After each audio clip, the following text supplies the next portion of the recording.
more question. Mark? Yeah. Joey did a nice job, I think, talking about leaders as storytellers, providing inspiration. How there have been great leaders who have missed the pivot point or they're bending the road with disruption. What insight do you have about looking ahead in this age of technology and change that would help us? Good question. Can you repeat that for the video folks? Well, I Thank can't you. say it with as much grace as Mr. Bissell, but basically, what is the advice to look down the road and see the bend in the road and with all the change in technology and keeping up? Disruption, thank you. Disruption, people that might miss their pivot point, yeah.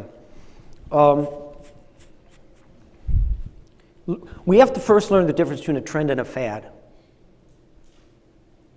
Much of what we're seeing are fads. They're not trends.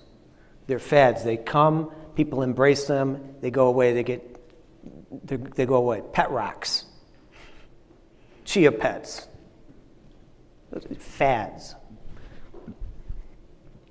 Technology, not a fad, not going away. Aspects of it will not apply.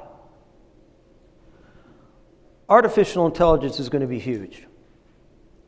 If you have dumb technology, it's probably not going to make it.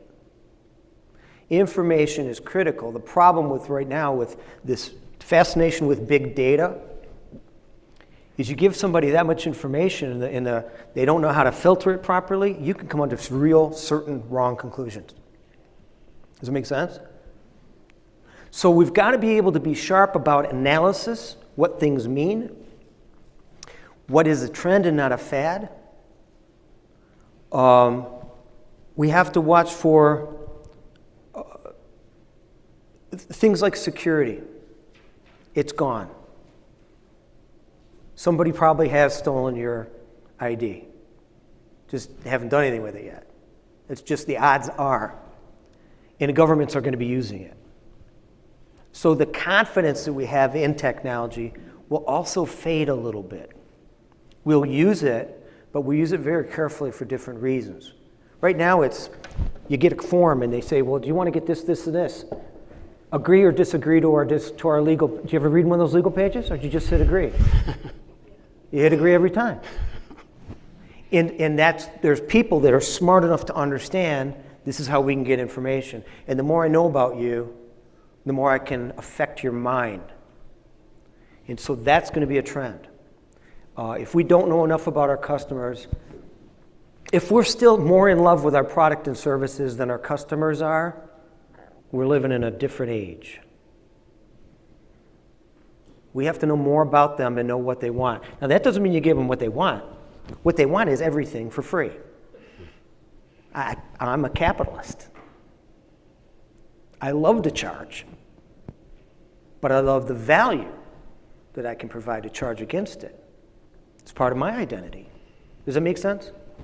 So I think what we do is you find people that aren't into fads, but more that can make the determination to trends, because they can sell you on their passion. I know a company right now, and the head technologist thinks he's Steve Jobs.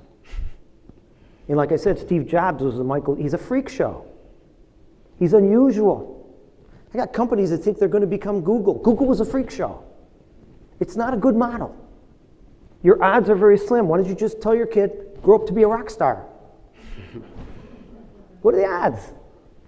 So I think we have to stay open-minded in considering these things, and I think we look for things that aren't going to go away and things that will be fads.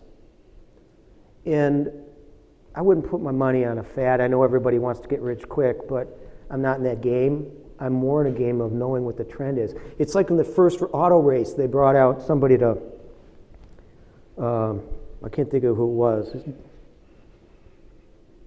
He ended up owning a petroleum company. But he watched the race, they're going around about 5 miles an hour, 7 miles an hour is the most boring thing he's ever seen in his life. And people are all excited about it, belching smoke and all this stuff. They got the goggles down. McKeel should be here. And he said, what do you think? This is going to be great. You want to invest in a racetrack? He goes, no. Not yet. It's gonna be a long time. What makes the car go? And that's the difference in thinking. Because he knew cars are going to become more and more popular, and whatever makes this combustion engine run, he wants to invest in. The racetrack, he's going to lose money for a long time before it finally catches on.